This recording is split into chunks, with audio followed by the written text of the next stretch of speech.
Quiero contarles que aproximadamente hace 15 años Dios me llevó a un sector donde creo que fue el propósito del Señor, porque veía programas de televisión, que habían comedores comunitarios, que habían programas sociales y decía, qué bonito, ¿cuándo haremos algo así como iglesia? Y bueno, creo que era Dios poniendo en mi corazón ese deseo de servirle en esa área, porque llegué allí durante 10 años a trabajar con 200 niños que eran hijos de ladrones. Allí hay un dicho que dice, se sube a pie y se baja en ambulancia, en la perseverancia. Imagínese usted el contexto. Y bueno, cuando pienso en aquel momento, viene a mi mente uno de los pasajes que vamos a leer en esta mañana, en Mateo capítulo 25. Estamos viendo que Jesús es el rey, pero todo rey tiene un territorio, una jurisdicción. Todo rey tiene una constitución, una carta magna. Y quiero mostrarles cómo Mateo esboza ese advenimiento del rey. Mateo está escrito a los judíos y muestra a Jesús como rey. Y en ese mostrar a Jesús como rey, el capítulo 4 muestra ese establecimiento del reino, porque el reino empieza por la salvación, pero como lo cantábamos hoy, que el reino de Dios que está en el cielo se ha establecido en la tierra. Mateo capítulo 4 dice, es el llamado a la conversión y el anuncio del reino. Arrepiéntanse porque el reino de Dios está cerca. Es mentira esa canción donde dice que no tengo trono ni reina, pero que sigo siendo el rey. No es cierto, ¿verdad? Porque todo rey tiene un trono y tiene un territorio. Y ese reino de los cielos es lo que el Señor ha querido venir a modelar en la tierra y enseñarnos cómo vivir de acuerdo a su reino. Capítulo 5 al 7 nos compartía el pastor en domingos anteriores, que es la carta magna de Dios, esa constitución del reino en el Sermón del Monte. Cuando habla de la ley, asume la posición de Dios Rey, aumentando las exigencias de la ley y mostrando su soberanía sobre la ley. El Antiguo Testamento es una sombra de lo que ha de venir y de ser el reino de los cielos. Lo contemplaremos más adelante. El capítulo 6 de Mateo, 6, 7, 8 y 9, muestran los milagros de Jesús, en los que muestra su autoridad como rey sobre las enfermedades, los demonios, los vientos y las tempestades. Ese reino viene a establecerse también con milagros y de una forma sobrenatural, donde vemos a Dios actuar siempre en favor del ser humano. Los capítulos siguientes, del 13 al 23, nos demuestran la descripción del reino en parábolas. La parábola de la moneda perdida, la parábola de la semilla, la parábola donde el granito de mostaza representan que lo poco de Dios empieza a permear de tal manera que impacta el mundo. Y el capítulo 24 y 25 nos hablan de la necesidad de prepararnos para el regreso del rey. Y quiero ir al Evangelio de Mateo capítulo 25 versículo 31, donde Jesús habla en tiempo pasado, porque habló a la comunidad en ese entonces. Habla en el presente porque la palabra es vigente para nosotros en cada momento, pero habla también de un suceso escatológico donde Él va a llamar a todas las naciones. Lean conmigo. Cuando el Hijo del Hombre venga en su gloria, con todos sus ángeles se sentará en su trono glorioso. Todas las naciones se reunirán delante de Él y Él separará a unos de otros, como separa el pastor las ovejas de las cabras. Todas las naciones. Hemos siempre tomado la gran comisión en sentido de personas, pero dice que el Señor llamará ¿qué? Dígalo más fuerte, llamará naciones. La gran comisión dice que vayamos y discipulemos las naciones. ¿Y qué constituye una nación? Decíamos, un rey establecido, un territorio, una carta, una constitución magna, el arte, la cultura, la lengua. Entonces, todo ese reino de los cielos tiene una cultura porque necesita ser establecida en la tierra. Tiene un lenguaje de reino, tiene un arte también. Y cuando nosotros empezamos a ver que Dios está llamando naciones, nuestro compromiso es que un día el Señor llamará a Colombia y le dirá: Colombia, ¿qué hiciste? Venezuela, Estados Unidos y cada país de Europa, naciones. Versículo siguiente. Pondrá las ovejas a su derecha y las cabras a su izquierda. Ovejas a la derecha, cabras a la izquierda. Oye, sería interesante hacer el ejercicio en esta mañana. ¿Cuántos son ovejas? ¿Cuántos son cabras? Bueno, usted se va a evaluar al final, ¿vale? Entonces dirá el rey a los que están a su derecha: vengan ustedes, a quienes mi Padre ha bendecido, reciban su herencia, el reino preparado para ustedes desde la creación del mundo. ¿Desde cuándo? La creación del mundo. ¿Para quién? Digan, para nosotros. Porque tuve hambre y ustedes me dieron de comer. Tuve sed y me dieron de beber. Fui forastero y me dieron alojamiento. Necesité ropa y me vistieron. Estuve enfermo y me atendieron. Estuve en la cárcel y me visitaron. Y le contestarán los justos. ¿Quiénes? Lo de la derecha, las ovejas: Señor, ¿cuándo te vimos hambriento y te alimentamos? ¿O sediento y te dimos de beber? ¿Cuándo te vimos como forastero y te dimos alojamiento?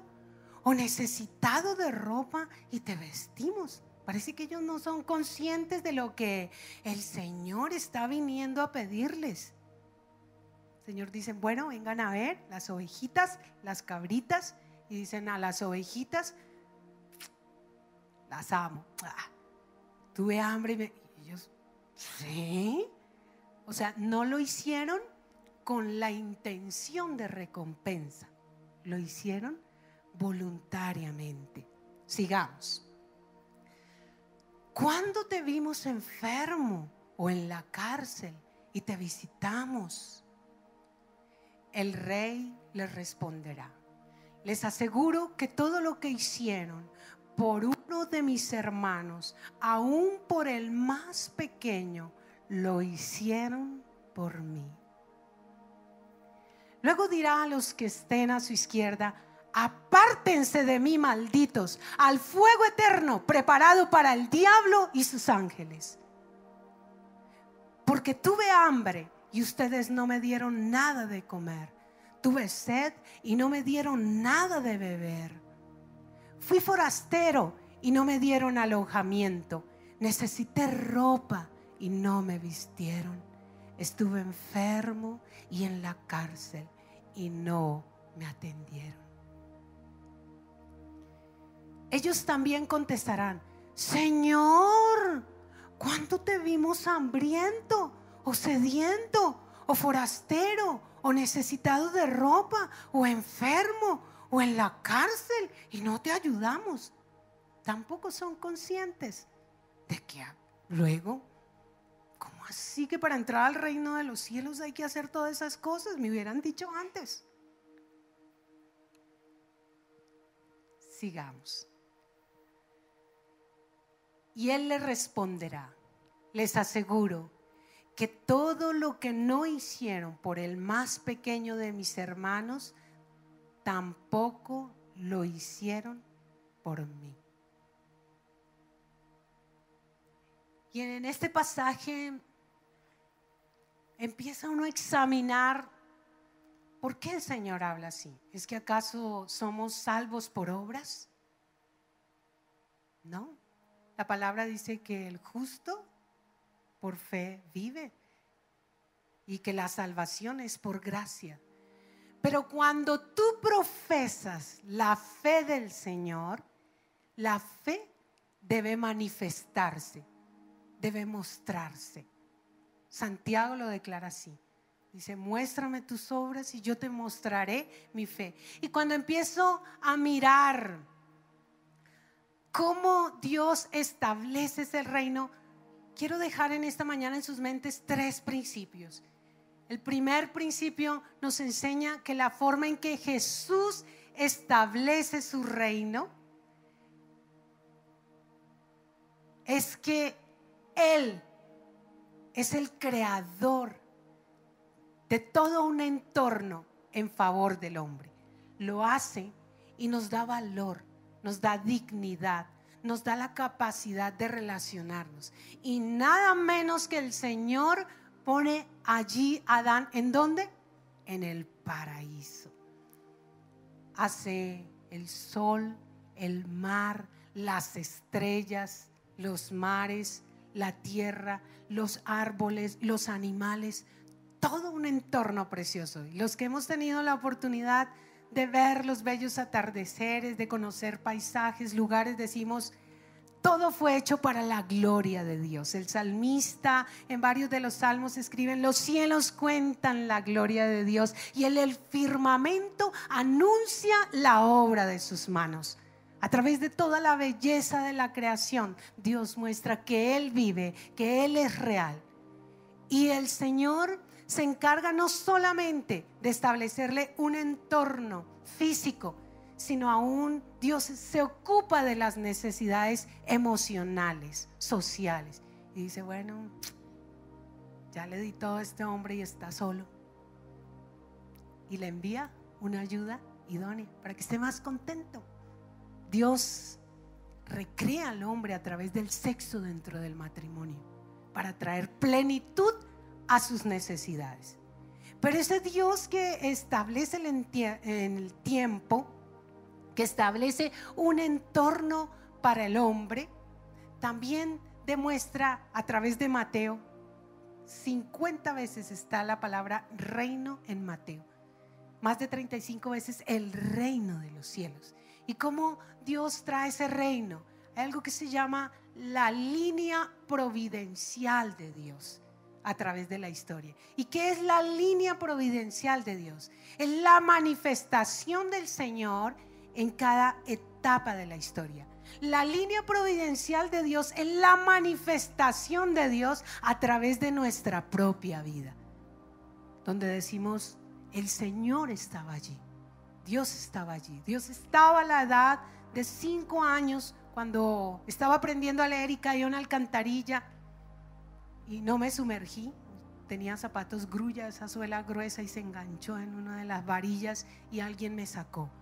La línea providencial de Dios nos ha cuidado a cada uno de nosotros. Y esa línea del cuidado de Dios se establece cuando saca a Israel y lo lleva al desierto, y dicen que duraron 40 años. Y la mano milagrosa del Señor estuvo allí sobre ellos. Y se abre el primer comedor comunitario. Comedor comunitario, el maná. Y todos los días del cielo de manera sobrenatural cae maná, pero también proteína. Dicen que el maná es como hojuelitas con miel. Y trae codornices, buena carne, proteína. Y da instrucciones precisas. Dice, bueno, todos los días vengan y tomen la porción que necesitan para comer. Y algunos tomaban más. Uy, sí. Y otros tomaban menos. pero dicen, pero Dios daba la medida justa. O sea, aunque llevaban más, cuando se lo iban a comer, no los quería ver gorditos. Dijo, no, 80 gramos no, hay que comer 40, y se le convertían en 40. Y el día sábado les dice, bueno, hoy sí van a guardar. La instrucción era no guarden más, porque a veces tenemos la tendencia a comprar más, a tener más, ¿cierto? Revisé mi cocina esta semana, que compartí mi apartamento con una familia venezolana, y me di cuenta que el 50% de las cosas que tengo en la cocina no las uso. Las vajillas guardadas, el horno, el microondas, el picador, de hacer las empanadas, una cantidad de cosas. Y tendemos a acumular, a guardar. Y el principio del Señor dice lo necesario. Dice, si tengo para comer hoy, gloria a Dios, mañana tendrá su propio afán. Entonces algunos decían, no, ¿qué tal mañana a Dios se le olvide, se quede dormido y no nos mande el maná? ¿Qué pasaba? Se dañaba. Y el día sábado le decía, hoy sí, tomen una doble porción, porque el día domingo no se cocina, ¿cierto, amas de casa? Eso, no se cocina, eso es un principio divino. Es el día de restaurante. Entonces, si usted quiere preparar un buen sancocho para su familia, déjelo listo el sábado y venga al servicio el domingo. No diga que no vino porque se quedó cocinando. Así no funciona. Y ellos reciben ese sustento de Dios. Pero lo más grandioso es ese Dios que se preocupa por nuestras necesidades básicas, de tal manera que en el desierto un niño de 3 años, ¿cuánto calza un niño de 3 años? 28, 27, los que son papás saben más que yo, 27. Tenía 11 años y calzaba 33, y el calzado aumentaba de talla. Tenía 18 años y calzaba 41, 40, 39, y el calzado crecía. Durante 40 años el calzado no envejeció y la ropa tampoco, fue creciendo con ellos. Esa es la providencia de Dios. Dios nunca te va a faltar. Dios siempre va a estar en medio de tus necesidades. Dios permite momentos de crisis para que tú veas la gloria de Dios. Cada versículo donde Dios en Deuteronomio 16, 17, 18 les traía sustento, decían, para que conozcan que yo soy el Señor, para que conozcan que yo soy el proveedor, para que conozcan que yo soy quien los sustento. Llega el pueblo, se establece y dice Dios, comedor comunitario cerrado, hoy no hay servicio, trabajen. Y se dedican al cultivo. Y en medio de esa tarea dice, oye, un momentico, todo no es para ti. Háganme el favor, lo que se les caiga al piso, no lo recojan. Eso le pertenece dice, a los huérfanos, a las viudas y a los extranjeros. 3 focos poblacionales. No todo lo que Dios te da es para ti. También debe haber una preocupación por el prójimo, En segundo lugar, vemos que esa providencia de Dios corresponde a un rey que sustenta al hombre. Bueno, algunos dirán, no, eso es Antiguo Testamento, nosotros solo nos validamos por el Nuevo. Déjenme decirles que Jesús no fue ajeno a la preocupación ni a la necesidad humana. Ya lo había dicho en Isaías, cuando decía, no es más bien el ayuno que yo escogí, o sea, no religiosidad. Sí, la salvación es el primer paso donde nosotros empezamos a entrar en el reino, pero Jesús quiere que todas nuestras áreas sean permeadas a través de lo que es realmente el reino de los cielos. Y les dice, ¿no es más bien que comparta mi pan con quién? Con el hambriento, con el que no tiene, que lo que tú te dejas de comer hoy lo lleves a otra persona? Y empieza a hacer una descripción allí de lo que es realmente el verdadero ayuno. Y Jesús lo afirma cuando en su ministerio aquí en la tierra dice que salía, no solamente predicaba en las sinagogas, en el templo, sino que iba de casa en casa.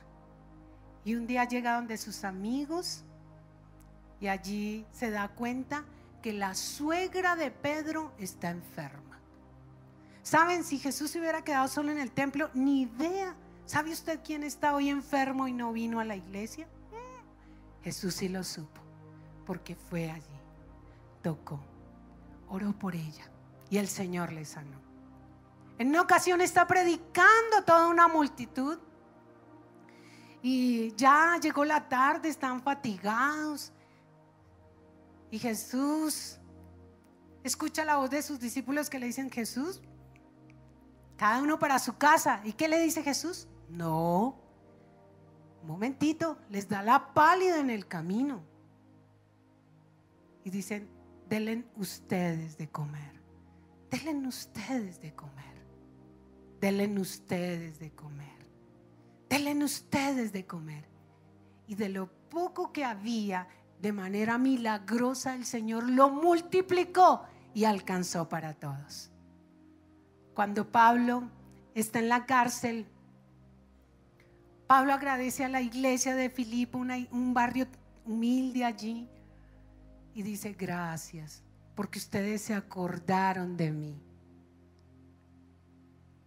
Me trajeron la arepita de mazorca que más me gustaba y además el capote que se me había quedado. Gracias. Dice: de lo poco que tenían, sobreabundaron y dieron más allá de sus fuerzas, más de lo que tenía capacidad de dar. El evangelio que Jesús enseña en el establecer el reino tiene que ver con una misión integral. ¿Qué es una misión integral?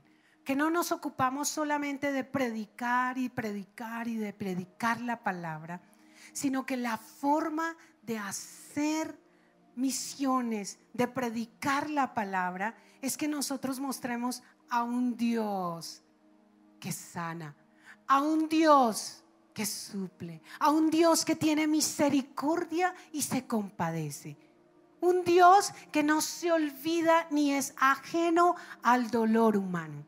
Dice: Jesús lloró. ¿Y cuándo llora Jesús? ¿Cuándo llora Jesús?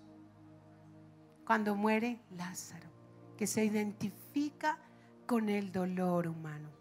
Nos enseñaron un evangelio en Latinoamérica desconectado de la realidad. Yo recuerdo que cantábamos: yo tengo un hogar allá en el cielo, yo tengo un hogar allá en el cielo. Y eso creíamos, que el Señor va a venir pronto y todo lo demás, nada. Todo era iglesia, la iglesia, alrededor de la iglesia, en las cuatro paredes de la iglesia. Pero el Señor nos enseña un evangelismo comunitario, un evangelismo que se conecta. La misión integral es un todo, es un todo. He sido sorprendida en estos años aquí en la congregación y he visto el dolor de algunos hermanos. Hice una visita a una familia hace algún tiempo en un conjunto en el norte y si me permiten compartirlo, están aquí hoy, los vi. Tenían todo en la sala, todos sus muebles, enseres, lo estaban vendiendo, debían 8 millones de arriendo, traían agua de la portería para bañarse. Y yo dije: Señor, qué dolor. Vendedora de finca raíz, la hermana quebró, estaba en una situación difícil. Esta semana estaba llamando a las personas que nos visitan en la iglesia, la semana anterior, perdón, y me contesta un hombre y me dice: un momento, pastora, le paso a mi esposa. Y la esposa lloraba. Yo esperé un momento que ella pueda hablar Y me dice, estábamos orando al Señor, diciendo, nos olvidaste, Dios, ¿qué pasa con nosotros? En un cuarto, 6 personas, sin ropa, sin nada. Tenían 2 casas, 4 carros, empleada de servicio, y no se puede pasar la frontera con nada. Tienen que pagar un impuesto para poder pasar algo mínimo y bien alto. Dios está conectado con nuestras necesidades. Dios no es lejano a lo que nosotros estamos haciendo. Tengo la oportunidad o la responsabilidad más bien de dirigir la pastoral social del Concilio de Asambleas de Dios a nivel nacional.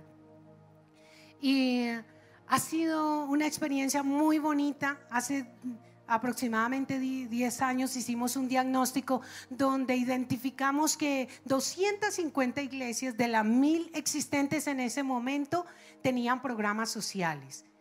Muchos comedores comunitarios, trabajo con madres cabezas de familia. El 70% de los programas atienden niños, porque hay varias formas de hacer labor social, y una primera es la labor de asistencia. Alguien que se queda sin trabajo, que está enfermo, que está en una situación económica difícil, esa es una labor de asistencia. Pero asistencialismo es cuando a través del tiempo la misma persona está pida y pida y pida y dice, no, así no es.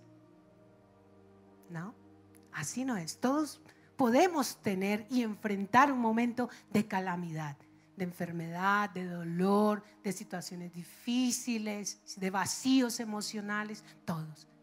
Pero la mano providencial y cuidadora del Señor estará con nosotros. Dios no es ajeno a tu dolor, mujer de Dios. Dios no es ajeno a tu necesidad. Dios no es ajeno a tu dolor emocional. Dios quiere intervenir. Dios quiere intervenir.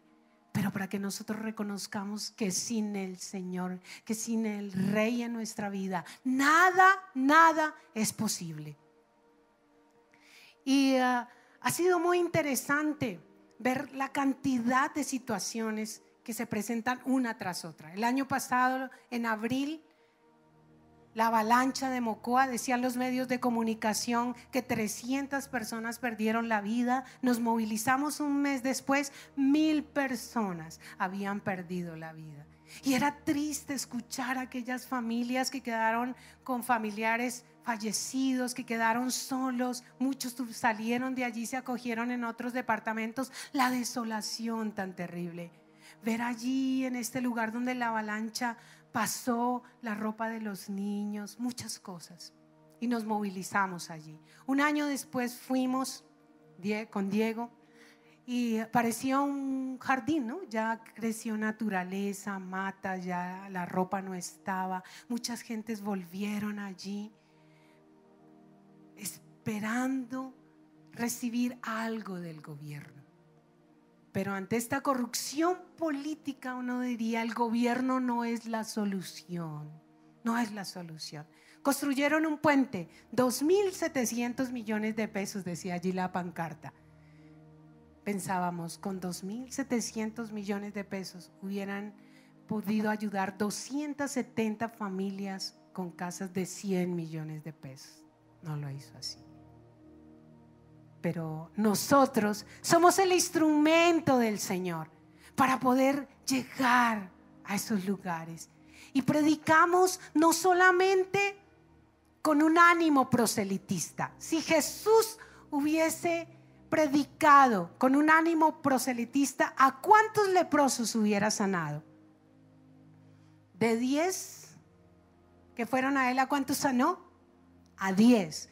¿Cuántos se devolvieron en agradecimiento? 1. ¿Por qué lo hace? ¿Por qué sanó a los 10?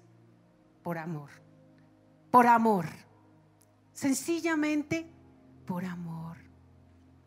Hacemos evangelismo comunitario, simplemente dignificando la creación de Dios y con un corazón de amor. No importa que no se conviertan, pero van a ver que a través de nosotros el amor de Dios sí vino a sus vidas, vino a sus corazones, les tocó, les ayudó.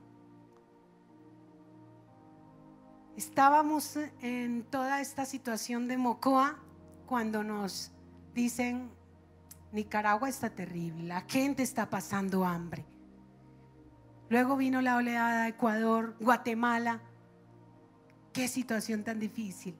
Y pues yo comparto simplemente mensajes con los pastores, las iglesias. Tenemos un centro de acopio que establecimos y allí llevamos. En este momento es tan valioso lo más mínimo: una cuchara, un tenedor, una cobija, una muda de ropa. Ayer ofrendé un pantalón y vi a la mamá, era botacampana, cómo lo cortó con las tijeritas. Me pidió un hilo prestado y se lo arregló a su hijo para que pudiera salir.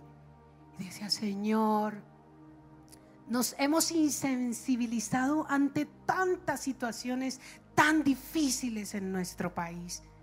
Tan solo hace unos pocos días en Indonesia un terremoto y un tsunami arrasó muchísima gente, y una de nuestras misioneras llora diciendo: cualquier granito de arena será una bendición para que nosotros podamos mostrarles el amor de Dios a través del servicio. ¿Saben qué es lo que más trae felicidad a nuestra vida? La adoración y el servicio a Dios. Porque cuando usted alaba a Dios, usted siente libertad, como dijo Mateo. Ay, cargas, pesos se caen de encima. Pero cuando usted sirve a uno de los pequeños del Señor, es un gozo indescriptible. Por eso la palabra dice que es más bienaventurado dar que recibir. Porque recibir es estupendo, ¿verdad? Que le regalen a uno una muda, un regalo, una joya, no, delicioso, es muy agradable. Pero más valioso es poder entregar. Nos han enseñado a regalar lo que nos sobra. Esto no me lo pongo hace años y está arrumado y lo doy. ¿Por qué no damos? Dice: una ofrenda que me cueste uno de mis mejores vestidos, uno de mis mejores zapatos. 50% de las cosas que nos llegan al centro de acopio tenemos que botarlas.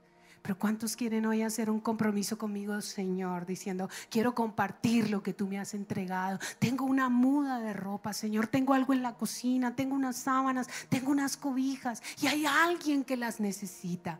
Dios te bendiga por esa mano levantada. Dios les bendiga. Gracias. Allí en la calle 68 con 15 tenemos nuestro centro de acopio. Usted puede llevarlo allí.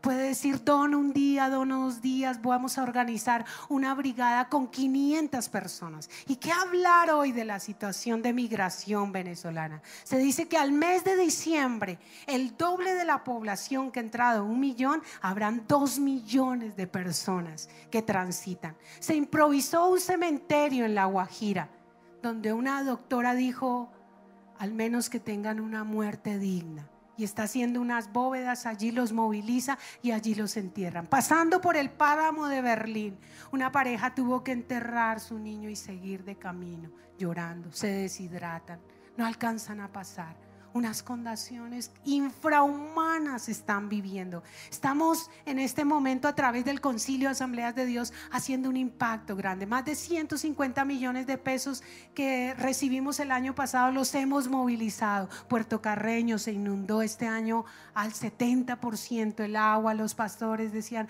ayúdenos por favor. Esta semana recibí unas fotos donde ellos mostraban cómo nuevamente ya descendió el agua y están tratando de ayudar.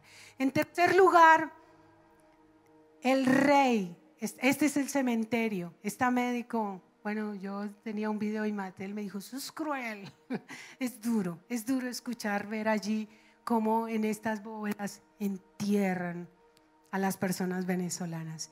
Y en tercer lugar, Dios establece un reino, ese rey que cuida su creación. Ya hablamos de cómo cuida al hombre, pero quiero hablar de cómo Dios cuida la naturaleza. No en la posición deísta que dice que Dios se olvidó del mundo. No, Dios no se olvidó. Ni tampoco en la posición panteísta que dice que el Señor, que Dios es todo, perdón.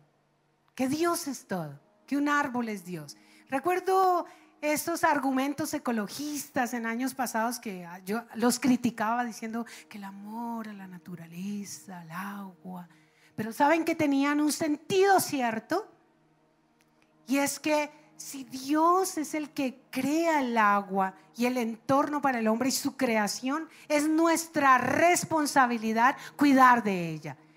Alguien dijo, estamos conectados con el Creador, pero olvidados de su creación, desconectados de su creación. En África se consume 2 litros de agua al mes, de 1 a 2 litros. Nos decían en Alba la semana anterior de ese evangelismo que ellos hacen allí, de los milagros del Señor a través de un pozo de agua. Dicen que huelen a feo, muchísimo, que cuando entran a una casa el hedor del cuerpo es terrible. En Israel el agua que va por la alcantarilla se transforma para convertirla en agua potable, porque no hay agua. Pero no hemos tomado conciencia del cuidado, de la responsabilidad. No porque abra la llave y puedo pagar, debo dejarla abierta, porque nosotros somos los mejores administradores de la creación de Dios. ¿Cuántos dicen amén conmigo? Somos los mejores administradores de la creación de Dios. ¿Cuántos reciclan en sus casas? Esta semana en el botadero de doña Juana dijeron, colapsó, no más basura, la gente no recicla el plástico, el cartón aparte. Hoy se trabaja la agricultura urbana. Un japonés vino a Nicolás Fermán y en 2 metros por 1, que era jardín, sembró una hilera de habichuelas, una hilera de cilantro, una hilera de cebolla, y la comunidad se le fue encima. Dijo, ustedes no saben lo que tienen, el recurso tan rico que tienen. Somos una nación bendecida. Hay agua, hay tierra. Hay una agenda que se llama la Agenda 2030, que trabaja los objetivos del milenio. Es una agenda mundial donde los 5 primeros objetivos apuntan al hombre: techo digno, vivienda, techo y vivienda son lo mismo, comida, ropa, las primeras vacunas para que los niños no mueran como en el África, que no tienen sus primeras vacunas. Dan Brewster es un misionero que dirigió el ministerio de Compassion International durante muchos años, y él escribe un libro que se llama No olvides a los niños, y cuenta cómo, siendo un niño, su papá lo lleva allí al África. Los niños desnudos, es una zona muy caliente, se taseaban la cara como una señal allí de esa tribu, y todos trabajaban. Los niños cuidaban los cultivos, se volvían expertos en la flecha. Los papás cazaban animales y en la noche todos se reunían a compartir. Y dice, esa fue la mejor vivencia de mi vida. Y al papá le calificaban la agenda diciendo cada mes cuántas almas ganó. Y durante 3 meses hubo allí una oleada de muertes impresionante. Las reses pastaban al lado de un pozo y sus heces iban al agua, y la gente se estaba muriendo. Y él empezó a trabajar allí. Limpiaron el pozo, lo encerraron, pusieron una cerca y decían, y no contaba eso, porque no dijimos cuántas almas habíamos ganado. Ese espíritu griego que nos tomó para hacernos creer que todo es espiritual, no. Hoy hemos visto a través de la palabra cómo Dios está comprometido con su reino, comprometido con sus causas. Saben, no hay un solo orfanato de las iglesias de Asambleas de Dios. No hay una sola universidad de las Asambleas de Dios. Y Dios nos llama a trabajar en las diferentes áreas, en las comunicaciones, en el arte. Lo soltamos. Decíamos, satanizábamos las comunicaciones. ¿Saben quién sí las tomó? El enemigo. Y hoy sexting, grooming, una cantidad de cosas aversivas que dañan la mente de los niños. Y nosotros como iglesia somos llamados, en el área que Dios te ha permitido formarte, allí tú puedes hacer un proyecto. Escúchalo bien. Todas las habilidades y los talentos que Dios te ha dado, puedes disponerlos en las manos del Señor. Y quiero que por un momento nos pongamos en pie y hagamos una oración por nuestros hermanos. Saben, la tierra es maldita a causa del pecado. Allí en Malonga había brujería, hechicería, y la iglesia se unió para orar, para interceder, y dice que esa tierra fue bendita y empezó a producir frutos grandísimos. Oremos por nuestros hermanos venezolanos, un país que fue entregado, donde el indio amazónico, la Trinidad Diabólica, el negro Felipe y María Leonza operan de una forma impresionante. He preguntado como alrededor de 20 personas venezolanas: ¿tú qué crees que pasó en tu país? Dice: lo consagramos a Satanás. Nos dormimos como iglesia, no nos dimos cuenta qué estaba pasando, y el enemigo se ha hecho de las suyas, se ha actuado. Pero aquí hay un pueblo de Dios que se une hoy conmigo para llegar delante de la presencia del Señor. Padre, muchas gracias. Gracias, Señor. Gracias porque cada día que tú nos das es una oportunidad, Señor, para mostrar tu amor a aquel que no te conoce. Dice el Señor que un día llamará a la derecha a sus ovejitas para decir: tuve hambre y me diste de comer, tuve sed y me diste de beber, fui forastero y me albergaste, estuve en la cárcel y me visitaste. Señor, gracias porque cada día que tú nos das es la oportunidad para que nosotros podamos ser, Señor, ese canal de bendición y hacer la misión que tú nos has encomendado. Gracias.